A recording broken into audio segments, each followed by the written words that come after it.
When John Howard introduced Malcolm Turnbull to Vladimir Putin in 2007, the then Prime Minister noted his Environment Minister had spent some time in Siberia.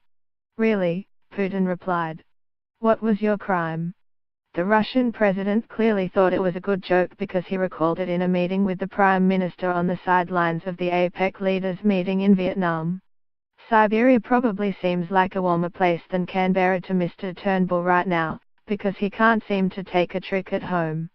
The resignation of John Alexander is just the latest in a series of misfortunes that have derailed the government's attempts to rebuild its stocks this year. The PM hopes that his departure will shift the focus to a handful of doubtful Labour MPs, but that will demand a level of political skill that the coalition never seems able to muster. As Shakespeare wrote, "When sorrows come, they come not single spice, but in battalions." Some of Mr. Turnbull's woes have been self-inflicted, and others seem to be the malicious hand of fate piling one indignity on another. On the same evening the PM got the news that he was about to lose another MP, he was blindsided by Canada ratting on a signature 11-country trade deal.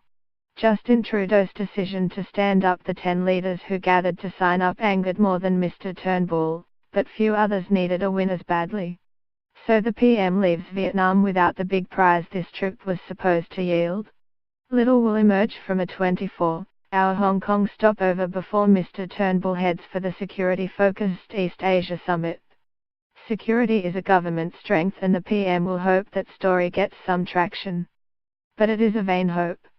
Most people don't focus that much on politics, and when they do it is usually because something big has attracted their attention. The big thing now is that a long-neglected section of the Constitution is mowing down federal politicians.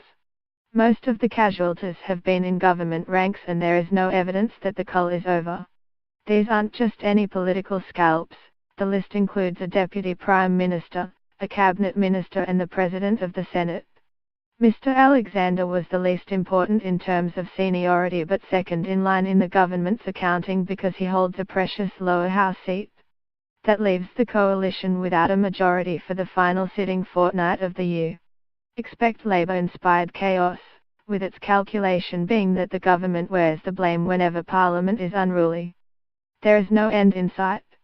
The run to December now includes 2 by-elections and a Queensland poll.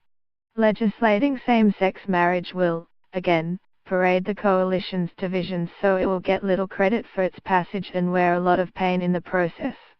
That threatens to drive more of the government's conservative base in search of alternatives.